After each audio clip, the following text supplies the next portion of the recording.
Hello everyone. आज हम start करते हैं +2 फिज़िक्स के अंदर most important chapter ray optics. चलिए जी, तो रे ऑप्टिक्स आपने 10th क्लास में भी ज़रूर पढ़ी हुई है। उसी को पहले वो रिवाइज करेंगे और उसी के बाद उसको कंटिन्यू भी करेंगे आगे हायर लेवल्स तक। चलिए जी, तो रे ऑप्टिक्स में आज हम स्टार्ट करते हैं सबसे बेसिक चीज़, लॉज ऑफ रिफ्लेक्शन। तो लॉज ऑफ रिफ्लेक्शन से भी पहले एक जनरल इंट्रोडक्शन देखते हैं। Most of the things we see around us do not emit their own light. जिनकी खुद की लाइट निकलती है उन्हें कहते हैं luminous sources. And luminous sources से ऑब्जेक्ट्स के ऊपर लाइट गिर के हमारी आंखों तक रिफ्लेक्ट बैक होती है और हम उन्हें देख पाते हैं। तो जिनकी खुद की लाइट होती है उन्हें कहते हैं ल्यूमिनस सोर्सेस। जिनकी खुद की लाइट नहीं होती उन्हें क्या कहते हैं? Non luminous objects. ठीक, तो दे आर विजिबल। कुछ ऑब्जेक्ट्स जो हैं वो विजिबल कैसे होते हैं? They are visible because they re emit light reaching their surface from a primary source such as sun और बल्ब। तो प्राइमरी सोर्स ऑफ लाइट कौन से होते हैं? सन और बल्ब।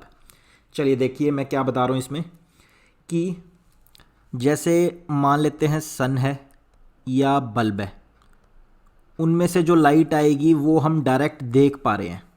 उनमें से जो लाइट आ रही है वो हम डायरेक्ट आई से देख पा रहे हैं। ठीक, कुछ ऑब्जेक्ट्स कैसे होते हैं? जो नॉन ल्यूमिनस होते हैं, जिनकी खुद की कोई लाइट नहीं होती। तो सन और बल्ब तो हो गए ल्यूमिनस ऑब्जेक्ट्स। जैसे मान लेते हैं कोई प्लैनेट है, या मान लेते हैं मून है, या मान लेते हैं कोई भी ऑब्जेक्ट है, टेबल है, चेयर है, ग्लास है, कुछ भी है। आप ये चीज़ें कैसे देख पा रहे हो? अंधेरे में तो नहीं देख पाते। तो ये सारी चीज़ें क्यों देख पा रहे हो? प्राइमरी सोर्स से ही लाइट आनी है। तो सन से ही इनके ऊपर लाइट पड़ती है। हम यहाँ खड़े हैं तो ये सारी ऑब्जेक्ट्स जो हैं लाइट को रिफ्लेक्ट करके हमारी आइज़ तक पहुँचा देते हैं और तब हम ये चीज़ों को देख पाते हैं। तो हमें ये चीज़ें विजिबल होती है। तो कहते हैं most of the things we see around us do not emit their own light. उनकी खुद की लाइट नहीं होती। कुछ होते हैं प्राइमरी सोर्स जिनकी खुद की भी लाइट होती है, जैसे सन और बल्ब। लेकिन ज़्यादातर सोर्सेज जो हैं, ज़्यादातर ऑब्जेक्ट्स जो हैं वो नॉन ल्यूमिनस है, उनकी खुद की कोई लाइट नहीं है। वो हमें क्यों नज़र आते हैं? क्योंकि वो लाइट को रिफ्लेक्ट कर देते हैं, री एमिट कर देते हैं, जो उनके सरफेस पे पहुंचती है और हमारी आंखों तक वो लाइट पहुंचती है और वो ऑब्जेक्ट विजिबल हो जाते हैं।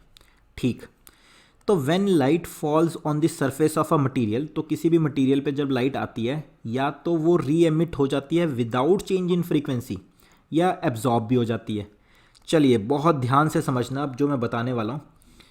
तो 3 तरह के प्रोसेस हमें इस चैप्टर में पढ़ने हैं। रिफ्लेक्शन पहला सबसे छोटा सा बारीक सा क्वेश्चन क्या बनता है? बेसिक, रिफ्लेक्शन और रिफ्रैक्शन में क्या डिफरेंस है? आज हम रिफ्लेक्शन पढ़ेंगे डिटेल में, कुछ क्लासेस के बाद रिफ्रैक्शन भी पढ़ेंगे। एक और प्रोसेस होता है एब्जॉर्प्शन, इसको हम निगलेक्ट ही करेंगे, ये हमें ज़्यादा नहीं पढ़ना। आगे आने वाले चैप्टर्स में पढ़ेंगे इसको भी, बट आज ऑप्टिक्स में तो हमें रिफ्लेक्शन एंड रिफ्रैक्शन मेनली अच्छे से पढ़ना है। तो रिफ्लेक्शन क्या होता है? जिस मीडियम से लाइट आई, टकराने के बाद उसी मीडियम में वापस चली गई। उससे भी पहले एक बात का ख्याल रखना, हमें लाइट के बारे में एक बड़ी ही अच्छी प्रॉपर्टी पता है, rectilinear propagation of light. Rectilinear propagation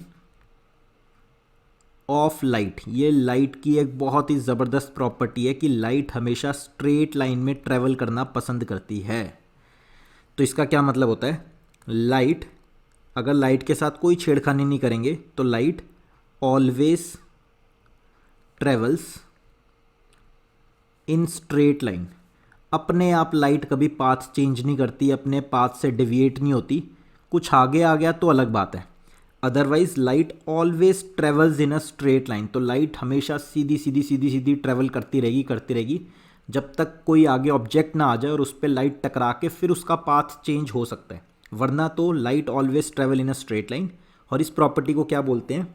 light की इस प्रॉपर्टी को बोलते हैं rectilinear propagation of light. Okay, चलिए ये रिफ्लेक्शन क्या थी? तो मान लेते हैं ये एक मीडियम है एयर, ये दूसरा मीडियम है कोई वाटर। तो इन दोनों को डिवाइड कर रहा है एक सरफेस, ओके, तो लाइट आई एयर से, लाइट हमेशा स्ट्रेट लाइन में ट्रैवल करना पसंद करती है, तो ठीक है स्ट्रेट लाइन में आ रही थी, इतनी देर में किसी चीज़ से टकरा गई, यहाँ कोई सरफेस था, यहाँ कोई सरफेस था, तो लाइट सरफेस से टकरा के, अब तीन बातें निकल के आती है, तीन पॉसिबिलिटी है कि किसी सरफेस से लाइट टकरा के क्या होगा, उसी मीडियम में वापस चली गई, मुड़ के थोड़ा सा एंगल चेंज करके लाइट उसी मीडियम में वापस चली गई, मतलब एयर से आई थी एयर में चली गई। इस प्रोसेस को बोलते हैं रिफ्लेक्शन। एंगल्स चेंज हो गए, एयर से लाइट आई थी या किसी भी मीडियम से आई थी, उसी मीडियम में वापस चली गई, तो उसे कहते हैं रिफ्लेक्शन। रिफ्लेक्शन होने के लिए लॉज ऑफ रिफ्लेक्शन हम पढ़ेंगे कि किस एंगल पे आती है, किस एंगल पे जाती है, वो सारी बातें पढ़ेंगे, तो रिफ्लेक्शन के अंदर लॉज ऑफ रिफ्लेक्शन लगेंगे। ओके, रिफ्रैक्शन किसे कहते हैं, जब मीडियम चेंज होता है, तो लाइट, फिर दोबारा देखना, लाइट एक मीडियम से आके दूसरे मीडियम में चली जाएगी, मतलब ये मान लेते हैं एयर है, ये मान लेते हैं वाटर है, तो मान लेते हैं एयर से लाइट आई, टकराई मीडियम पे, तो उसके बाद तो देखो स्टार्टिंग से देखना, जो लाइट आती है उसे बोलते हैं इंसिडेंट रे। इंसिडेंट रे टकराने के बाद जब जाती है उसे बोलते हैं रिफ्लेक्टेड रे। तो रिफ्लेक्शन के अंदर होती है रिफ्लेक्टेड रे, रिफ्रैक्शन के अंदर होता है रिफ्रैक्टेड रे। तो लाइट एक मीडियम से आई, टकराने के बाद दूसरे मीडियम में घुस गई, टकराने के बाद किसी भी तरीके से दूसरे मीडियम में एंटर कर गई, तो जब मीडियम चेंज होता है इस प्रोसेस को बोलते हैं रिफ्रैक्शन।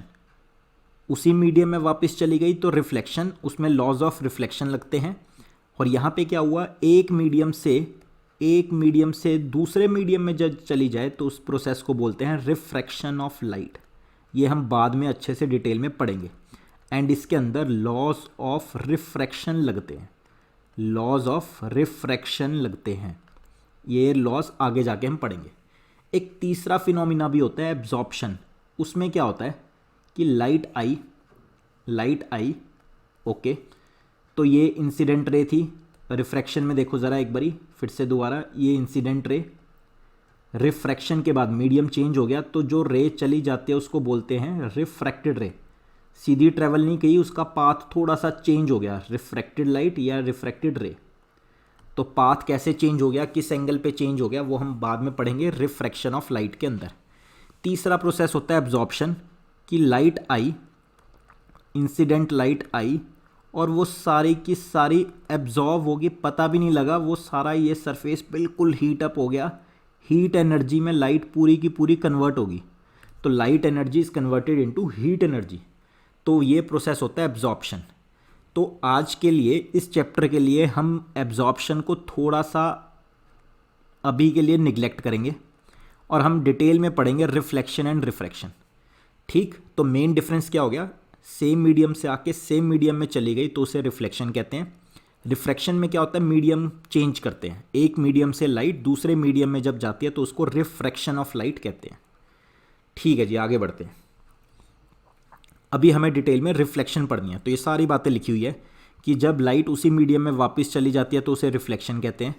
तो एक मीडियम से दूसरे मीडियम में इनटू अनदर, तो दूसरे मीडियम में जाती है तो उसे रिफ्रैक्शन कहते हैं। तो यूजुअली रिफ्लेक्शन, रिफ्रैक्शन, एब्जॉर्प्शन तीनों होते हैं, बट इस चैप्टर में हम इग्नोर करेंगे एब्जॉर्प्शन और मेनली रिफ्लेक्शन एंड रिफ्रैक्शन ही ज़्यादा अच्छे से डिटेल में पढ़ेंगे। ठीक, आगे बढ़ते हैं। चलिए जी, तो हमारा पहला इंपॉर्टेंट टॉपिक है रिफ्लेक्शन ऑफ लाइट। आज हम रिफ्लेक्शन के लॉज भी पढ़ेंगे। तो रिफ्लेक्शन ऑफ लाइट यूजुअली, तो ठीक है, मान लेते हैं कि जैसे कि कोई ग्लास प्लेट है, कोई ग्लास प्लेट है या ग्लास की शीट है, ठीक, तो ये लाइट आई, मान लेते हैं डेली लाइफ में जो हम देखते हैं एयर से लाइट आई, तो लाइट तो हमेशा स्ट्रेट लाइन में ट्रैवल करना पसंद करती है, तो इसे बोलते हैं इंसिडेंट रे। तो रिफ्लेक्शन अभी अभी हमने पढ़ा, किसे कहते हैं, इंसिडेंट रे। एयर से लाइट आई, टकराने के बाद किसी एंगल पे आई थी और किसी एंगल पे चली गई, टकराने के बाद कहीं चली गई, उसी मीडियम में चली गई, तो उसको क्या बोलते हैं, रिफ्लेक्टेड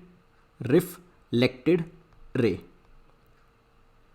और इस पूरे प्रोसेस को क्या बोलते हैं, रिफ्लेक्शन ऑफ लाइट। एक मीडियम से आके उसी मीडियम में चली गई तो उसे बोलते हैं रिफ्लेक्शन ऑफ लाइट। ठीक, अब हम डिटेल में पढ़ते हैं इसके लॉस, किस एंगल पे आती है, किस एंगल पे जाती है, ये सारी चीज़ें अब देखते हैं। ठीक है जी, आगे बढ़ते हैं। Laws of reflection. अगर आपने कभी ये बना दिया कि लाइट ऐसे आई और ऐसे चली गई तो इसका मतलब है आपने रट्टा मार रखा है, आपने कंसेप्ट ध्यान से समझा नहीं है। बड़ा ही ज़बरदस्त कंसेप्ट है, ध्यान से समझना। The incident ray, the reflected ray and the normal, इसी की गेम है normal, all lie in the same plane, all lie in the same plane. This plane is called plane of incidence और plane of reflection. ठीक, second law, angle of incidence is equal to angle of reflection, angle of incidence is equal to angle of reflection. आइए अब इसको detail में अच्छे से समझते हैं। सब ने पढ़ रखा है क्लास टेंथ में हम अक्सर रट्टा मारा करते थे, ज़्यादा समझा नहीं करते थे, बट इस बार हमें लर्न तो है ही है पहले से, बट समझने पे ज़्यादा कॉन्सेंट्रेट करना है। बेसिक्स फंडे जितने क्लियर होंगे ऑप्टिक्स उतनी ही स्ट्रॉन्ग चलेगी। सबसे ज़्यादा +2 की फिज़िक्स में सबसे ज़्यादा वेटेज है, बहुत बड़ा चैप्टर है, इलेक्ट्रोस्टैटिक्स से भी बड़ा चैप्टर है optics. Ray optics, wave optics, दो तरह की ऑप्टिक्स हमने पढ़नी है। रे ऑप्टिक्स थोड़ी बहुत आपने 10th में भी बेसिक्स पढ़े हुए, जिसकी वीक थी 10th में उसकी भी स्ट्रॉन्ग करेंगे और जिसकी स्ट्रॉन्ग थी उसकी और स्ट्रॉन्ग करेंगे। तो ऑप्टिक्स आपने ध्यान से समझनी है, रट्टे नहीं मारने, रट्टा मारोगे तो बहुत वीक हो जाएगी ऑप्टिक्स। चलिए जी, तो यहीं से स्टार्ट होती है असली काम, लॉज ऑफ रिफ्लेक्शन। तो लाइट आ रही थी स्ट्रेट लाइन में, इसे हम बोलते हैं इंसिडेंट रे।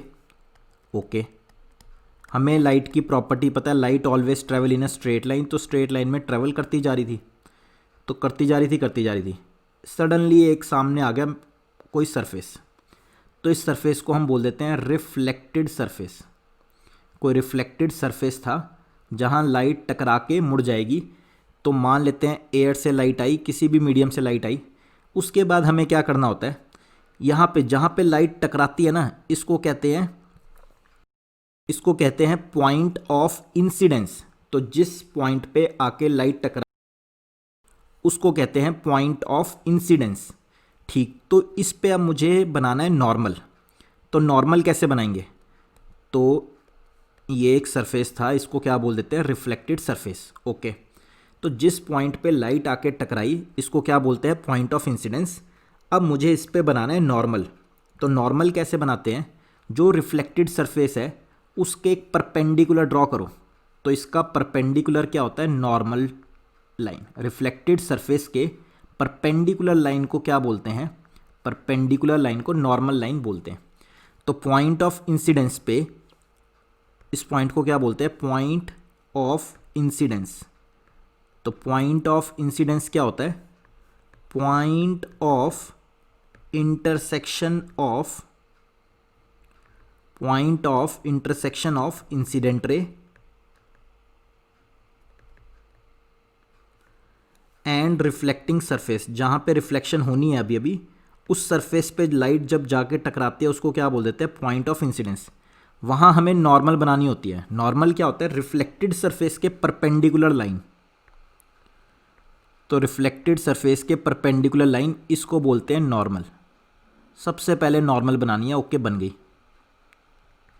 फिर इंसिडेंट रे नॉर्मल के साथ जो एंगल बनाती है उसको कहते हैं एंगल ऑफ इंसिडेंस। तो एंगल आई क्या हो गया जी, एंगल आई क्या हो गया, एंगल ऑफ इंसिडेंस। ओके, अब रिफ्लेक्टेड रे जाएगी कहीं, जे नॉर्मल के लाइट लेफ्ट से आ रही है, इंसिडेंट रे नॉर्मल लाइन के लेफ्ट में है, तो रिफ्लेक्टेड रे नॉर्मल के दूसरी तरफ होती है। नॉर्मल के लेफ्ट साइड में अगर इंसिडेंट रे है तो नॉर्मल के राइट साइड में रिफ्लेक्टेड रे होगी, और अगर नॉर्मल के राइट साइड में इंसिडेंट रे है तो नॉर्मल के लेफ्ट में रिफ्लेक्टेड रे जाएगी। ठीक, तो इस बार लेफ्ट साइड से इंसिडेंट रे आई तो राइट साइड में रिफ्लेक्टेड रे जाएगी। तो ये गई जी रिफ्लेक्टेड रे, टकराने के बाद, मीडियम से टकराने के बाद उसी मीडियम में वापस चली गई, तो इसको क्या बोलते हैं, रिफ्लेक्टेड रे। ओके, ये किस एंगल पे गई, ये किस एंगल पे गई,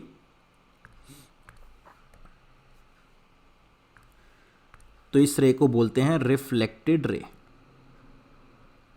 ठीक, तो ये किस एंगल पे गई? नॉर्मल के साथ ही एंगल देखना होता है इसका भी, तो नॉर्मल के साथ एंगल आर पे गई, तो इसको क्या बोलते हैं? Angle of reflection. Angle of reflection. तो 3 रेज हमने पढ़ी, इंसिडेंट रे, नॉर्मल रे and the reflected ray, all lie in the same plane. ये कहने का क्या मतलब है? फर्स्ट लॉ क्या कहता है? Incident ray, reflected ray and the normal all lie in the same plane. इसका क्या मतलब है कि ये तीनों एक ही प्लेन में है। देखो आप कॉपी पे ड्रॉ करोगे तो ये तीनों लाइंस एक ही कॉपी वाले प्लेन में है। मैं स्क्रीन पे बना रहा हूँ तो ये तीनों लाइन एक ही स्क्रीन पे है।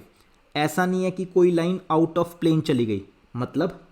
मतलब जैसे लाइन आ रही थी कुछ ऐसी, ठीक, तो ये नहीं है कि ये अपना रिफ्लेक्टिंग सरफेस था, तो लाइट आई और ये हो गई इंसिडेंट रे, तो नॉर्मल इसी प्लेन में बनेगी। ये नहीं है कि नॉर्मल या reflected ray out of plane बन जाएगी, मतलब क्रॉस पे बन जाएगी या डॉट पे बन जाएगी, बाहर की तरफ या अंदर की तरफ। ऐसा नहीं है, सब कुछ इसी प्लेन में रहेगा, सब कुछ कॉपी वाले प्लेन में ही रहेगा कि भाई ये बनी नॉर्मल रे एंड ये बनी reflected ray, all lie in the same plane. Arrows की गेम है, एरो ज़रूर बनाने की लाइट कहाँ से कहाँ जा रही है। ठीक, तो सब कुछ एक ही प्लेन में। पहला लॉ ये था। दूसरा क्या था? दूसरा है जी angle of incidence is equal to angle of reflection. Angle of incidence is equal to angle of reflection. ठीक, तो इंसिडेंट रे नॉर्मल के साथ जो एंगल बनाती है वो इक्वल होता है इंसिडेंट रे, रिफ्लेक्टेड रे जो नॉर्मल के साथ एंगल बना रही है। तो incident angle is equal to reflected angle. Angle of incidence is equal to angle of reflection. ठीक, ये सारी बातें आपने 10th क्लास में भी पढ़ रखी है। एक और ख़ास पॉइंट देखना, एंगल ऑफ डेविएशन किसे कहते हैं? एंगल ऑफ डेविएशन, हमारे पास इसके बहुत सारे न्यूमेरिकल आएंगे। एंगल ऑफ डेविएशन को डेल्टा से डिनोट करते हैं। और ये कौन सा एंगल होता है? नाम से पता लग रहा है कितने एंगल से लाइट डेविएट कर गई। लाइट की प्रॉपर्टी है, लाइट हमेशा सीधी सीधी आती है। तो लाइट की प्रॉपर्टी है कि लाइट हमेशा स्ट्रेट लाइन में ट्रेवल करना पसंद करती है। तो लाइट ऐसे आ रही थी, लेकिन क्या हुआ? बीच में आ गया रिफ्लेक्टिंग सरफेस, तो लाइट आगे जा नहीं पाई, बल्कि यहीं से मुड़ गई वापस। तो ये देखो, तो ये था अपना नॉर्मल, तो आई एंगल पे आई थी, आर एंगल पे चली गई, और वैसे आई और आर दोनों बराबर है। तो लाइट को जाना कहाँ चाहिए था? लाइट को जाना चाहिए था, समझ लो थर्ड, जहाँ मैंने थर्ड बनाया है, तो इस 3 पे लाइन का पाथ होना चाहिए था। काश बीच में कोई सरफेस ना आता तो लाइट सीधी चली जाती, बट कितने एंगल से मुड़ गई? यहाँ चली गई। तो इस एंगल को क्या बोलते हैं? Angle of deviation. भाई मुड़ के कहाँ चली गई? तो लाइट को आना चाहिए था थर्ड पाथ पे, लेकिन लाइट चली गई फोर्थ पाथ पे। तो कितने एंगल से मुड़ गई? इसको क्या बोलते हैं? Angle of deviation. ये हमें निकालना है। चलिए जी, तो लीनियर पेयर एक्सियम क्या कहता है? ये पूरा एंगल क्या होगा? ये देखो ध्यान से, ये पूरा एंगल कितना होगा? 180। तो डेल्टा कितना हो गया? तो लाइट को जाना चाहिए था इधर, क्योंकि light always travel in a straight line, लेकिन लाइट रिफ्लेक्शन की वजह से मुड़ गई। कितना एंगल ऑफ डेविएशन आया? ये है angle of deviation. Total angle कितना होता है पूरा लाइन का? 180 डिग्री। तो 180 डिग्री में से क्या क्या माइनस कर दो? 180 माइनस आई माइनस आर। 180 में से आई और आर माइनस कर दिया, तो वो क्या होता है? Deviation, angle of deviation. या आप ऐसे भी बोल सकते हो 180 डिग्री माइनस 2i। क्यों? क्योंकि आई और आर तो सेम है। ऐसे भी बोल सकते हो 180 डिग्री माइनस 2r। तो ये सब कुछ क्या है? Angle of deviation. तो ख्याल रखना, एंगल ऑफ डेविएशन क्या होता है? कितने एंगल से लाइट मुड़ गई। ठीक है जी, इसको आप फटाफट से नोट कर सकते हो। एरोस की गेम है, एरोस बड़े ध्यान से बनाना। चले जी, फिर कुछ भी रहना जाए, बड़ी इंपॉर्टेंट चीज़ थी। नेक्स्ट आगे बढ़ते हैं। नॉर्मल इंसिडेंस किसे कहते हैं? जिस बच्चे को मेरी सारी बात समझ आ रही है वो बताएगा। देखना, मैं क्वेश्चन पूछ रहा हूँ आपसे। ये एक सरफेस है, ये एक सरफेस है, मान लेते हैं कोई रिफ्लेक्टेड सरफेस है, रिफ्लेक्टिंग सरफेस। इस पे लाइट आके टकरा के चली जाएगी।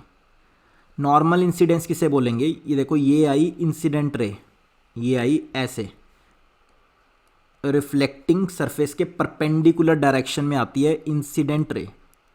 इसको बोलते हैं नॉर्मल इंसिडेंस। बस आपसे तो मेरा क्वेश्चन है, बताओ एंगल ऑफ इंसिडेंस कितना होगा? सोच के बताओ, वीडियो पॉज करके, एंगल ऑफ इंसिडेंस कितना होगा? कुछ बच्चे बोलेंगे 90 डिग्री, कुछ बच्चे बोलेंगे 0 डिग्री। 90 वालों का गलत है, 0 वालों का ठीक है। कैसे देखना आप ध्यान से। तो एंगल ऑफ इंसिडेंस क्या होता है, इंसिडेंट रे जो नॉर्मल के साथ बनाती है। नॉर्मल कैसे बनाते थे हम, रिफ्लेक्टिंग सरफेस के परपेंडिकुलर लाइन ड्रॉ कर दो, रिफ्लेक्टिंग सरफेस के परपेंडिकुलर लाइन ड्रॉ कर दो, तो यही तो लाइन हो गई, यही लाइन नॉर्मल है। तो नॉर्मल के साथ इंसिडेंट रे ने कितना एंगल बनाया, यही लाइन नॉर्मल है, यही लाइन इंसिडेंट रे है, तो एंगल कितना हो गया, 0 डिग्री। ठीक, तो ये इंसिडेंट रे आ रही थी, टकराई, आ रही थी, टकराई, टकराने के बाद फिर वापस चली जाएगी, क्योंकि उसी मीडियम में जाएगी, जिस मीडियम से आई थी उसी मीडियम में जाएगी। तो एंगल ऑफ इंसिडेंस अगर 0 है तो एंगल ऑफ रिफ्लेक्शन भी 0 होना चाहिए। क्यों, क्योंकि लॉ ऑफ रिफ्लेक्शन यही कहता है angle of incidence is equal to angle of reflection. तो यानी कि रिफ्लेक्टेड रे, यानी कि जो रिफ्लेक्टेड रे है वो भी नॉर्मल के साथ 0 डिग्री एंगल बनाएगी, इसीलिए मैंने कह दिया ये वापस ही चली जाएगी, तो ये होगी रिफ्लेक्टेड रे, ये भी नॉर्मल के साथ 0 डिग्री ही एंगल बना रही है। तो therefore angle of incidence 0 degree था, एंगल ऑफ रिफ्लेक्शन भी 0 डिग्री ही आया। तो लाइट में डेविएशन कितने की आई, जानी चाहिए थी लाइट सीधी ऐसे, बट घूम गई ऐसे, वापस चलेगी रिफ्लेक्टेड रे में, तो एंगल ऑफ डेविएशन कितना आया इस बार, 180 डिग्री। या आप ऐसे भी बोल सकते हो, फॉर्मूला लगा लो, 180 degree minus i minus r, तो आई भी 0 है, आर भी 0 है, तो आंसर आ गया 180 डिग्री। या आप ऐसे भी बोल सकते हो 180 डिग्री माइनस 2i, आई तो 0 है, तो भी आंसर कितना आ गया फिर से 180 डिग्री। तो इस तरह से एंगल ऑफ डेविएशन कितना आया, 180 डिग्री। लाइट जिस मीडियम से आई थी टकरा के उसी मीडियम में वापस चली गई। तो reflected ray, incident ray, arrows की गेम है, एरोस बहुत ध्यान से अच्छे से बनाना। ठीक है जी, आगे बढ़ते हैं। ग्रेजिंग इंसिडेंस किसे कहते हैं, इंपॉर्टेंट नहीं है, जस्ट वैसे ही कर लेते हैं। चलो स्टार्टिंग है, मान लेते हैं ये कोई रिफ्लेक्टिंग सरफेस था, ठीक। तो लाइट ऐसे आ रही है, ये देखो ऐसे आई, जस्ट सरफेस को टच करते हुए चली गई, ग्रेज करते हुए, टच करते हुए, तो ये इंसिडेंट रे है। ये था पॉइंट ऑफ इंसिडेंस। मुझे क्या बनाना है इस पर, सबसे पहले नॉर्मल। नॉर्मल क्या होता है, सरफेस के परपेंडिकुलर लाइन को नॉर्मल बोलते हैं। तो ये नॉर्मल रे थी, तो नॉर्मल के साथ angle of incidence, incident ray कितना बना रही है, 90 डिग्री, तो आई इस बार 90 डिग्री है। तो रिफ्लेक्टेड रे, तो जिस मीडियम से लाइट आई थी उसी मीडियम में वापस चली जाएगी, नॉर्मल के लेफ्ट साइड से आई है तो नॉर्मल के राइट साइड में जाएगी, चली गई, तो ये रिफ्लेक्टेड रे है। इसने नॉर्मल के साथ वही एंगल बनाना है जो एंगल ऑफ इंसिडेंस बना रही थी। एंगल ऑफ इंसिडेंस तो 90 था, तो एंगल ऑफ रिफ्लेक्शन भी 90 होगा, तो हाँ जी ये 90 लग भी रहा है, तो ये चली गई लाइट रिफ्लेक्टेड रे, ठीक। तो इसको कहते हैं ग्रेजिंग इंसिडेंस। कभी पूछेंगे नहीं, बट वैसे ही जनरल नॉलेज के लिए पता होना चाहिए। नॉर्मल इंसिडेंस बहुत इंपॉर्टेंट था, ये अक्सर पूछा जाता है कि नॉर्मल इंसिडेंस में बताओ एंगल ऑफ इंसिडेंस कितना होता है। बच्चा फटाफट से 90 डिग्री बोल देता है, वो गलत हो जाएगा। आंसर कितना है, 0 degree. Angle of incidence, angle of reflection is 0 degree. चलिए जी आगे बढ़ते हैं। ऑब्जेक्ट क्या होता है, इमेज क्या होती है। बहुत ज़्यादा बेसिक से मैं स्टार्ट कर रहा हूँ, इतने बेसिक्स तो आपने 10th में भी नहीं पढ़े थे। कहते हैं जो जहाँ दो इंसिडेंट रेस टकराती हैं उसको ऑब्जेक्ट कहते हैं। जब दो इंसिडेंट रेस टकराती है उसे ऑब्जेक्ट कहते हैं। जहाँ दो रिफ्लेक्टेड रेस टकराएंगी, आज हमें पढ़नी है रिफ्लेक्शन, तो रिफ्लेक्शन में रिफ्लेक्टेड रेज होती हैं, रिफ्रैक्शन में रिफ्रैक्टेड रेज होती हैं। तो बेसिकली रिफ्लेक्टेड रेज या रिफ्रैक्टेड रेज जहाँ टकराती हैं उसे इमेज कहते हैं। इंसिडेंट रेस टकराएंगी तो ऑब्जेक्ट, और रिफ्लेक्टेड रेस टकराएंगी तो इमेज। ओके, हम क्या करते हैं, दो साइड्स बनाते हैं। तो जिस साइड पे इंसिडेंट रेस प्रेजेंट होती है उसको कहते हैं इंसिडेंट साइड, एंड जिस साइड पे रिफ्लेक्टेड रेस प्रेजेंट होती है उस साइड को कहते हैं रिफ्लेक्टेड साइड, ठीक। जिस साइड पे इंसिडेंट रेस प्रेजेंट होती है उसको बोलते हैं इंसिडेंट साइड।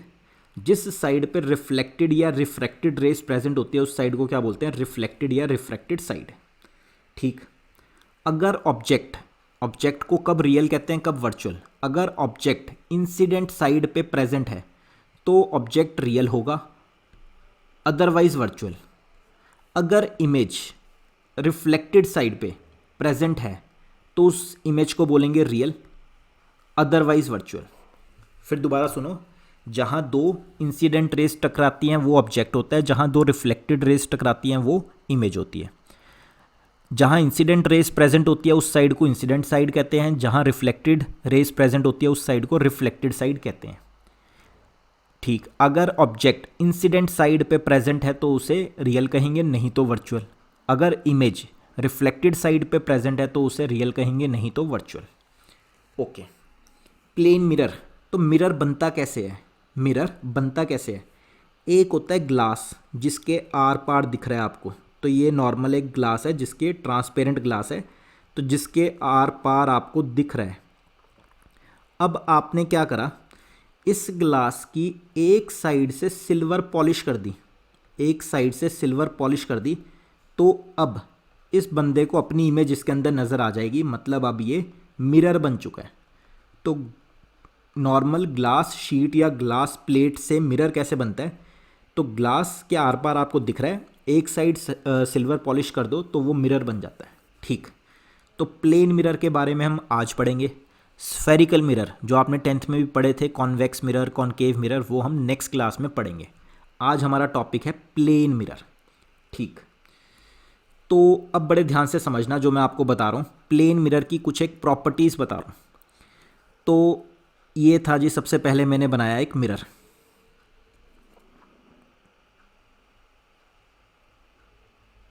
ये अभी है ग्लास प्लेट, मैंने एक साइड कर दी इसकी सरफेस सिल्वर पॉलिश कर दी, तो अब ये मिरर बन गया। कैसा मिरर बना? प्लेन मिरर बना। चलिए जी, तो मैंने एक रखा सबसे पहले ऑब्जेक्ट। कैसा ऑब्जेक्ट रखा? पॉइंट ऑब्जेक्ट रखा, पॉइंट ऑब्जेक्ट। ओके, अब मुझे इसकी इमेज बनानी है। इस मिरर में ये कैसा दिखेगा, कहाँ दिखेगा, तो इसकी इमेज बनानी है। इमेज बनाने के लिए ना दो रिफ्लेक्टेड रेस टकराएंगी तब इमेज बनेगी। तो मैंने क्या करा, सबसे पहले इंसिडेंट रेस हमेशा ऑब्जेक्ट से निकलती है, तो इस ऑब्जेक्ट में से मैंने जानबूझ के ये एक इंसिडेंट रे निकलवाई। किसी भी एंगल पे निकलवा सकते थे, मैंने ये निकलवा ली। एरोस की गेम है, एरोस बहुत ध्यान से बनाने हैं, तो इसको बोल दिया इंसिडेंट रे 1। बहुत ध्यान से समझना। तो ये आई पहली इंसिडेंट रे, जाके लाइट हमेशा स्ट्रेट लाइन में ट्रेवल करती है, तो ये स्ट्रेट जा रही थी, आगे जाके टकरा गई तो कुछ होगा। अब आगे तो सिल्वर पॉलिश है तो उसको क्रॉस करके तो उधर जाएगी नहीं, तो यहीं रहेगी। तो यहाँ पे मुझे क्या बनाना चाहिए? सबसे पहले नॉर्मल। तो मैंने ये बनाया नॉर्मल, हम बेसिक स्ट्रॉन्ग रखेंगे, तो ये बनी नॉर्मल रे। ओके, फिर नॉर्मल के साथ जो इंसिडेंट रे एंगल बनाता है उसे क्या बोलते हैं? Angle of incidence, I1। Okay, अब नॉर्मल के नीचे से अगर इंसिडेंट रे आ रही है तो नॉर्मल के ऊपर वाली तरफ रिफ्लेक्टेड रे जाएगी। ठीक, तो ये बन गई पहली रिफ्लेक्टेड रे, ये बनी पहली reflected ray. And reflected ray किस एंगल पे जाएगी? नॉर्मल के साथ R1 angle, such that angle of incidence is equal to angle of reflection. ठीक है जी, पहली रिफ्लेक्टेड रे चली गई। ओके, अब सेकंड की बारी आई। तो सेकंड में ब्लैक पेन से दिखा रहा हूँ। तो मैंने क्या करा, दो रिफ्लेक्टेड रेस बनानी है, अभी तो एक आई है। तो चलो जी, ऑब्जेक्ट पे वापस चले गए। एक ऑब्जेक्ट से मैंने ये मान लिया इंसिडेंट रे कुछ ऐसी जा रही है, ये गई सेकंड इंसिडेंट रे। एरो की गेम है, एरो बड़े ध्यान से बनाना है। जा रही थी, सीधी जा रही थी, सामने जाके टकरा गई तो वहाँ पे बनेगा नॉर्मल। तो सरफेस के, रिफ्लेक्टिंग सरफेस के यानी मिरर के परपेंडिकुलर एक लाइन बना दी, उसको कहते हैं नॉर्मल। तो ये बनी नॉर्मल रे। नॉर्मल रे के साथ इंसिडेंट रे ने जो एंगल बनाया उसे बोलते हैं एंगल ऑफ इंसिडेंस, लेट से I2। नॉर्मल रे के अगर ऊपर से लाइट आ रही है तो कहाँ जाएगी? रिफ्लेक्टेड रे उसके दूसरी साइड पे जाती है, यानी नीचे की तरफ चली गई। ये आई सेकंड रिफ्लेक्टेड रे नॉर्मल के साथ। अच्छा, किस एंगल पे जाएगी? उसी एंगल पे जिस एंगल पे आई थी। तो angle of incidence I2 is equal to angle of reflection R2। तो दो रिफ्लेक्टेड रेस आ गई। ओके, अब मेरी बात ध्यान से सुनना। तो एक मिरर मैंने बना रखा था, मिरर की लेफ्ट साइड है, मिरर की राइट साइड है। जिस साइड पे है ना, मैंने कहा था किसी भी चीज़ में, किसी भी मिरर में मैं दो साइड में डिवाइड करूँगा, left side and right side. जिस साइड पे, ध्यान से देखते चलना, अब इंसिडेंट रेस प्रेजेंट होती है, जिस साइड पे इंसिडेंट रेस प्रेजेंट होती है उस साइड को क्या बोलते हैं? Incident side. तो ये लेफ्ट साइड इंसिडेंट साइड है। Okay, incident side. फिर मैंने कहा था जिस साइड पे रिफ्लेक्टेड रेज प्रेजेंट होती है वो साइड रिफ्लेक्टेड साइड होती है, तो रिफ्लेक्टेड रेज भी इसी साइड पे प्रेजेंट है, लेफ्ट साइड पे, तो यही साइड रिफ्लेक्टेड साइड भी है। ऐसा हो सकता है कि दोनों एक ही साइड पे हो, तो ये इंसिडेंट साइड भी है, ये रिफ्लेक्टेड साइड भी है। ओके, फिर हमारी बात हुई थी कि जहाँ दो इंसिडेंट रेस टकराती हैं, पहली डेफिनेशन क्या थी, जहाँ दो इंसिडेंट रेस टकराती हैं वो ऑब्जेक्ट होता है। ठीक, तो ये देखो दो इंसिडेंट रेस कहाँ टकरा रही हैं, सब स्टार्टिंग में ही ऑब्जेक्ट्स में से टकराई थी। ओके, जहाँ दो रिफ्लेक्टेड रेस टकराती हैं वो इमेज होती है। तो एक रिफ्लेक्टेड रे ये थी सबसे ऊपर, एक रिफ्लेक्टेड रे ये थी सबसे नीचे। मैं आगे आगे आगे आगे इनको जितना मर्जी प्रोड्यूस कर लूँ, ये टकराएंगी तो है नहीं, इस साइड पे तो टकराएंगी नहीं, हमें इंटरसेक्ट ज़रूर करवाना है। तो हम क्या करते हैं, इस रिफ्लेक्टेड रे को पीछे की तरफ प्रोड्यूस करते हैं। तो पहली रिफ्लेक्टेड रे को पीछे की तरफ प्रोड्यूस करते हैं ज़बरदस्ती। जब पीछे की तरफ प्रोड्यूस करेंगे वो लाइन हमेशा डॉटेड दिखानी है। तो सेकंड रिफ्लेक्टेड रे को भी मैंने पीछे की तरफ ज़बरदस्ती प्रोड्यूस किया, जहाँ जाके दो रिफ्लेक्टेड रेज ज़बरदस्ती इंटरसेक्ट कर गई वो इमेज है। ठीक, तो ये बनी इस ऑब्जेक्ट की इमेज, इमेज आई। तो हमारी बात हुई थी जहाँ दो रिफ्लेक्टेड रेस टकराएंगी वो इमेज है, तो हमने इमेज बना ली। जो ज़बरदस्ती हम प्रोड्यूस करेंगे लाइंस वो हमेशा डॉटेड दिखानी है। फिर हमारी बात हुई थी रियल वर्चुअल की, क्या बात हुई थी, अगर ऑब्जेक्ट इंसिडेंट साइड पे प्रेजेंट है तो रियल, नहीं तो वर्चुअल। तो देखो इंसिडेंट साइड भी यही है, ऑब्जेक्ट भी यही है, तो इस ऑब्जेक्ट को मैंने क्या दिया, रियल। अगर ऑब्जेक्ट इंसिडेंट साइड पे प्रेजेंट है तो रियल, नहीं तो वर्चुअल, तो ये तो रियल हो गया। फिर हमारी बात हुई थी इमेज के बारे में, अगर इमेज रिफ्लेक्टेड साइड पे प्रेजेंट है तो रियल, नहीं तो वर्चुअल। रिफ्लेक्टेड साइड तो लेफ्ट साइड थी, इमेज बनी राइट साइड में, तो ये बन गई वर्चुअल। वैसे भी ज़बरदस्ती डॉटेड जब भी इमेज बनती है तो वो हमेशा वर्चुअल ही होती है। तो रिफ्लेक्टेड साइड पे नहीं थी, दूसरी साइड पे थी, इसलिए इसको कह दिया वर्चुअल। ये थ्योरी किसी बुक में नहीं मिलेगी आपको रियल वर्चुअल की, बहुत ध्यान से समझो ये सारे फंडे, क्यों ऑब्जेक्ट रियल होता है, क्यों इमेज यहाँ पे वर्चुअल बनी। ओके, तो ये तो जनरल केसेस है जो आप डेली रूटीन लाइफ में पढ़ते हो, देखते हो डेली लाइफ में, कि आप मिरर के सामने खड़े हो जाते हो या कुछ भी रखते हो तो आप अपने आप को पीछे देखते हो मिरर के पीछे, तो आप जो हो, जो मिरर के सामने खड़े हो वो रियल है इन फ्रंट, और जो इमेज बनी है पीछे मिरर के पीछे बिहाइंड द मिरर वो वर्चुअल है, वो नकली है आप हो, तो आप असली नहीं हो वहाँ पे, वो नकली इमेज है, तो इसलिए उसको कहते हैं वर्चुअल इमेज। ठीक, क्या कभी एनसीईआरटी में पहला ही क्वेश्चन है, क्या कभी इमेज रियल हो सकती है, उनका क्वेश्चन एनसीईआरटी में पहला ही क्वेश्चन क्या है, can image be real plane mirror में। अभी तो कॉनकेव या कॉन्वेक्स की तो बात ही नहीं कर रहे, तो can image be real, image real बन सकती है, आप बोलोगे yes. If object is virtual, आप कह दो ऑब्जेक्ट वर्चुअल करा दो, इमेज हम रियल बना के दिखाएंगे, कॉपी पे तो सब पॉसिबल है। अगर ऑब्जेक्ट वर्चुअल है तो इमेज रियल बन सकती है। चलो मैं बना के दिखाता हूँ कैसे, रे डायग्राम ही बनाना है, हम कॉपी पे तो कुछ भी बना सकते हैं, तो बनाते हैं। फिर से मैंने वही रख दिया प्लेन मिरर, फिर से मैंने एक साइड पॉलिश, तो ये बना हमारे पास प्लेन मिरर।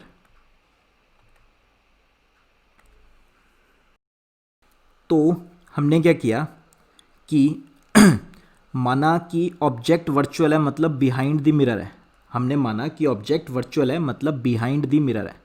तो लाइट तो हमेशा ऑब्जेक्ट से निकलती थी और लाइट हमेशा मिरर के फ्रंट से आएगी, तो लाइट ऐसे आ रही है कि अगर उसको मैं प्रोड्यूस करूं तो वो जाके कभी ना कभी ऑब्जेक्ट को ही टकराएगी। ठीक, तो ये हो गई इंसिडेंट रे 1, इसको कहते हैं इंसिडेंट रे 1। इसी तरह चलो जी, तो ठीक है, ये इंसिडेंट रे 1 आई जो कभी ना कभी जाके ऑब्जेक्ट को ही टकराएगी, लेकिन बीच में आ गया मिरर। तो जैसे ही मिरर आता है तो हम क्या बनाते हैं, सबसे पहले नॉर्मल, तो मैंने ये बना दी नॉर्मल रे। इंसिडेंट रे नॉर्मल के साथ क्या एंगल बनाती है, एंगल ऑफ इंसिडेंस I1। जब नॉर्मल के ऊपर से लाइट आई है तो नीचे चली जाएगी, तो ये गई जी पहली रिफ्लेक्टेड रे, सच डैट किस एंगल पे, angle of incidence is equal to angle of reflection RI। Okay, R1। ठीक, तो आगे अब इमेज बनाने के लिए तो 2 रिफ्लेक्टेड रेज चाहिए, तो अभी तो एक ही आई है, तो हम सेकंड इंसिडेंट रे लेके आते हैं। मैं सेकंड इंसिडेंट रे लेके आया ये, कि जो कभी ना कभी अगर मैं आगे प्रोड्यूस करता जाऊं तो वो अल्टीमेटली ऑब्जेक्ट को ही जाके टकराएगी। बट बीच में आ गया मिरर, मिरर आ गया तो हमें क्या बनाना चाहिए, नॉर्मल। तो मैंने ये बना लिया नॉर्मल रे। इंसिडेंट रे नॉर्मल के साथ जो एंगल बनाती है उसे बोल दिया angle of incidence I2। Reflected ray कहाँ जाएगी, नॉर्मल के नीचे से अगर इंसिडेंट आई है तो ऊपर चली जाएगी, तो ये आई second reflected ray. Reflected ray ने नॉर्मल के साथ क्या एंगल बनाना है, such that angle of incidence is equal to angle of reflection R2। ठीक, जहाँ 2 रिफ्लेक्टेड रेस टकराई वो इमेज, तो ये इमेज बनेगी। फिर रियल है वर्चुअल है कैसे पता लगेगा, अभी बताता हूँ। जिस साइड पे इंसिडेंट रेस प्रेजेंट होती है उस साइड को क्या बोलते हैं, इंसिडेंट साइड। वो तो लेफ्ट साइड पे प्रेजेंट है इसलिए left side is incident side. जिस साइड पे रिफ्लेक्टेड रेस प्रेजेंट होती है वो रिफ्लेक्टेड साइड होती है, तो यही साइड यहाँ पे ही रिफ्लेक्टेड रेस भी प्रेजेंट है, तो लेफ्ट साइड ही रिफ्लेक्टेड साइड भी हो गई। ओके, अगर ऑब्जेक्ट इंसिडेंट साइड पे प्रेजेंट है तो रियल, नहीं तो वर्चुअल, तो ऑब्जेक्ट तो कहीं और ही साइड पे है इसलिए वर्चुअल। अगर इमेज रिफ्लेक्टेड साइड पे प्रेजेंट है तो रियल, नहीं तो वर्चुअल, तो इमेज तो हाँ जी रिफ्लेक्टेड साइड पे प्रेजेंट है इसलिए इमेज रियल बनी। तो ऑब्जेक्ट वर्चुअल, इमेज रियल, तो ऐसा पॉसिबल है। जनरल लाइफ डेली लाइफ में कभी बनता है, नहीं बनता। कहाँ देखा था एक बार, एक मूवी है कॉन्जूरिंग, तो घोस्ट जो होते हैं, भूत जो होते हैं, उनकी इमेज कह सकते हो आप रियल बन जाती है। उनकी इमेज कैसी बन जाती है, रियल बन सकती है। तो उस मूवी में एक बच्ची होती है, उस बच्ची ने क्या देखा, मिरर। वो बच्ची यहाँ कहीं खड़ी थी, तो बच्ची ने क्या देखा, तो वो मिरर में देख रही थी जब उस बच्ची के पीछे ना एक अलमीरा थी, तो उस बच्ची ने मिरर में देखा कि पीछे अलमीरा पे कोई बैठा है, कोई घोस्ट बैठा है अलमीरा के ऊपर। तो क्या उसने इसमें देखा, उसने मिरर में देखा कि पीछे कोई बैठा है। जैसे ही वो पीछे मुड़ के देखती है तो कुछ भी नहीं होता पीछे, लेकिन मिरर में उसको ऐसा लगता है जैसे कोई है, उसी के पीछे कोई अलमीरा के ऊपर कोई बैठा है। तो अब आप खुद सोचो क्या घोस्ट होते हैं, नहीं होते। तो बस ये एक ऐसा सही एग्जांपल है। रियल में तो घोस्ट होते नहीं, बट अगर आप कहते हो कि घोस्ट हैं, या उस मूवी में कुछ ऐसा दिखा रखा था जिसमें इमेज रियल थी और जो ऑब्जेक्ट था वो वर्चुअल था तो था नहीं, बट उसकी इमेज हमें फिर भी नज़र आ रही थी। चलो फिलहाल वापस आते हैं एनसीईआरटी के ऊपर, कि क्या कभी इमेज रियल हो सकती है इस प्लेन मिरर के अंदर। हाँ जी हो सकती है, अगर आप ऑब्जेक्ट वर्चुअल कह दो तो इमेज रियल हो सकती है। ज़्यादातर केसेस ऐसे नहीं होते, बट हमें तो ये केस मेन पढ़ना था जो हमने पहले पढ़ा है, केस 1। ये मेन केस है कि ऑब्जेक्ट रियल है तो इमेज वर्चुअल बनेगी। प्लेन मिरर में हमेशा ही ऐसा होता है, सिर्फ प्लेन मिरर की बात कर रहा हूँ आज मैं। प्लेन मिरर में है हमेशा ही ऐसा होता है कि ऑब्जेक्ट रियल है तो इमेज वर्चुअल है, इमेज रियल है तो ऑब्जेक्ट वर्चुअल है। ठीक, आगे बढ़ते हैं। तो ये रे डायग्राम्स हैं, जब तक मैं बना रहा हूँ स्क्रीन पे आपको बड़े अच्छे लगेंगे, बड़े अच्छे से समझ आएंगे। जब आप बनाने लगते हो तो स्टार्ट ही नहीं होता, तो ख्याल रखना इसकी बार बार अपने हाथ से प्रैक्टिस करते चलना, रट्टे नहीं मारने। जैसे मैं स्टेप बाय स्टेप चल रहा था कि ऑब्जेक्ट है, ऑब्जेक्ट से लाइट निकली, फिर नॉर्मल बनी, फिर रिफ्लेक्टेड रे बनी, तो आपने भी इस तरह से बनाना है प्रोसीजर से, तो कभी मार नहीं खाओगे, हमेशा ठीक बनता जाएगा। चलिए ये आगे चलते हैं। Characteristics of image of point object due to reflection by plane mirror, जो करी है वही बातें दोबारा। तो प्लेन मिरर में जो इमेज बनी है पॉइंट ऑब्जेक्ट, अभी हमने सिर्फ पॉइंट ऑब्जेक्ट बनाया, तो प्लेन मिरर के सामने एक पॉइंट ऑब्जेक्ट रख दिया, बना दी इमेज। कहाँ बनी, कहते हैं उसकी करेक्टरिस्टिक्स बताओ कुछ। तो कहते हैं all the incident rays from a point object will meet at a single point after reflection is called image. ठीक है, इमेज कहाँ बनी पता लग गया। ये देखना second point, distance of the object from mirror is equal to the distance of image from mirror. मतलब ये जो मैंने केस 1 बनाया था, कहते जितना ऑब्जेक्ट का डिस्टेंस है मिरर से, इमेज का भी उतना ही डिस्टेंस होता है मिरर से। ठीक, सिर्फ प्लेन मिरर की प्रॉपर्टीज़ है ये, प्लेन मिरर, और कर्व्ड मिरर्स में ये ऐसा कुछ नहीं है। ठीक, फिर आगे और property, size of image size of object के बराबर होता है, तो मैंने पॉइंट ऑब्जेक्ट लिया था तो पॉइंट इमेज बनी। ऐसा नहीं था छोटे ऑब्जेक्ट की बड़ी बनी, बड़े ऑब्जेक्ट की छोटी बनी, वो बनेगी कॉन्केव कॉन्वेक्स में बनेगी। प्लेन मिरर में तो जितना बड़ा ऑब्जेक्ट उतनी ही बड़ी इमेज, सेम साइज की। रियल ऑब्जेक्ट की वर्चुअल इमेज बनती है, वर्चुअल ऑब्जेक्ट की रियल इमेज बनती है। ये भी हमने देख लिया बड़े अच्छे से। रियल इमेज कौन सी होती है? Which can be obtained on the screen, पढ़ा था 10th में। वर्चुअल इमेज कौन सी होती है? जो स्क्रीन पे नहीं बन सकती, जो हम ज़बरदस्ती प्रोड्यूस करा के बनाते हैं, वो वर्चुअल होती है। जहाँ दो लाइन सही में टकराती हैं वो हमेशा रियल इमेज होती है। ये भी लिख दी बात। In case of real image light ray will intersect really, whereas virtual image जब बनती है लाइट रे अपीयर टू इंटरसेक्ट, ज़बरदस्ती हम अपीयर कराते हैं उसको, ज़बरदस्ती प्रोड्यूस कराते हैं पीछे की तरफ ताकि वो इंटरसेक्ट करे और इमेज बने। इन केस ऑफ, ये ऑब्जेक्टिव के लिए काम आएगा, in case of plane mirror speed of image will be equal to speed of object. मतलब ये था जी प्लेन मिरर, ये था ऑब्जेक्ट, इसकी इमेज बनाई मैंने यहाँ कहीं पीछे प्रोड्यूस करा के। अगर मैं ऑब्जेक्ट को 2 की स्पीड से मिरर के पास लेके आता हूँ तो इमेज भी 2 की स्पीड से मिरर के पास आएगी ऑपोजिट डायरेक्शन में। मतलब ये जा रहा है राइट साइड में ऑब्जेक्ट, इमेज आ गई लेफ्ट साइड में, तो स्पीड का मैग्नीट्यूड सेम रहता है, मतलब स्पीड सेम रहती है, डायरेक्शन बस बदल जाती है। तो वेलोसिटी का जो मैग्नीट्यूड है मतलब स्पीड सेम रहती है बट डायरेक्शन ऑपोजिट हो जाती है। ये सारी बातें इसमें लिखी हुई हैं। चलो ये तो थी पॉइंट ऑब्जेक्ट की बातें। अब थोड़े एक्सटेंडेड ऑब्जेक्ट, बड़े ऑब्जेक्ट की बातें करते हैं प्लेन मिरर के सामने। तो ये था प्लेन मिरर, इसके सामने बड़ा ऑब्जेक्ट रखेंगे तो कहते हैं size of object is equal to size of image. मतलब ये था ऑब्जेक्ट, इस ऑब्जेक्ट को कह देते हैं ए बी। अब बड़े ध्यान से सुनना, इसकी इमेज कैसे बनाते हैं। तो मैंने ए बी को ना 2 पॉइंट्स में डिवाइड कर लिया, एक ये पॉइंट, इस ए पॉइंट की इमेज बनाओ। तो मैंने अब सिर्फ इसको ए पॉइंट को देखा और वैसे ही इसमें से 2 लाइंस निकाल के इसकी इमेज बना ली यहाँ पे ए डैश, सिर्फ ए पॉइंट की इमेज। तो हमें पता ही है एक पॉइंट की इमेज कहाँ बनती है, ऑब्जेक्ट जितना मिरर से दूर है ठीक उसके पीछे वहाँ बन जाती है, उतनी डिस्टेंस पे। इसी तरह बी को भी पॉइंट मान लिया, बी पॉइंट की इमेज बनाई ठीक मिरर के उतनी पीछे, तो ये बनेगी बी पॉइंट। अब ऑब्जेक्ट क्या था, ए से बी को जोड़ दो। इमेज में भी मैंने क्या करा, ए डैश से बी डैश को जोड़ दिया, तो ये स्ट्रेट इसी तरह इसके पैरेलल इमेज बन गई। इस तरह से बना देते हैं एक्सटेंडेड ऑब्जेक्ट की इमेज, ये बनी ए डैश बी डैश। तो ठीक साइज ऑफ ऑब्जेक्ट, जितना बड़ा ऑब्जेक्ट उतनी बड़ी इमेज, पॉइंट ऑब्जेक्ट की पॉइंट इमेज, बड़े ऑब्जेक्ट की ठीक उतनी ही साइज़ की इमेज। सिर्फ कब पॉसिबल है, प्लेन मिरर में। आगे जाके कॉन्केव कॉन्वेक्स पढ़ेंगे तब नहीं होगा, तब छोटे की बड़ी बन सकती है, बड़े की छोटी बन सकती है, डिपेंड करता है कि कहाँ पे आपने ऑब्जेक्ट रखा होगा। इफ़ इमेज इज अपराइट, मतलब जैसा मैंने अभी फिगर में दिखा रखा है, इसको कहते हैं अपराइट, मतलब मिरर के ठीक पैरेलल रखी हुई है, तो इमेज भी अपराइट बनेगी, ठीक पैरेलल जैसे दिखाई है फिगर में। अगर इमेज इन्वर्टेड है तो image is inverted if object lies perpendicular to the plane mirror. मतलब ये था प्लेन मिरर, अब की बार आपने ऑब्जेक्ट ऐसे लिटा दिया इस तरह से, मिरर के परपेंडिकुलर रखा, तब इमेज कैसी बनेगी।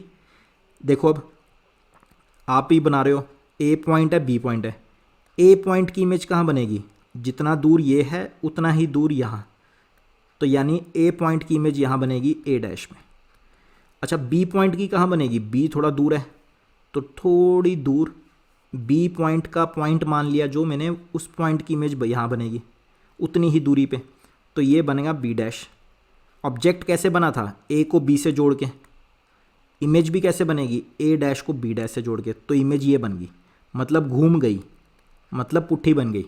तो इफ़ इमेज इज इन्वर्टेड, कब, जब ऑब्जेक्ट मिरर के परपेंडिकुलर रखा होगा तो इमेज उल्टी बन जाएगी, और जब ऑब्जेक्ट मिरर के साथ पैरेलल रखा होगा तो ठीक वैसी सीधी सीधी सी इमेज बन जाएगी। मैंने दोनों केसेस आपको बता दिए। ठीक है जी, तो फर्स्ट पॉइंट बेसिक्स इंट्रोडक्शन आपकी ख़त्म हुई। आपके लिए एक छोटा सा होमवर्क है, ये प्लेन मिरर है, पूरा अच्छे से रिवाइज करना है, भूलना नहीं है। नेक्स्ट क्लास में हम डिस्कस करेंगे इस पी पॉइंट की इमेज कैसे बनेगी इस प्लेन मिरर के अंदर, आपको बताना है। चलो अभी कर लेते हैं इसको भी डिस्कस। वीडियो पॉज करके अभी ट्राई करो। तो इस पी पॉइंट की इमेज को मैंने, इस पी पॉइंट को मैंने 3 पार्ट्स में डिवाइड कर लिया ऐसे ऐसे।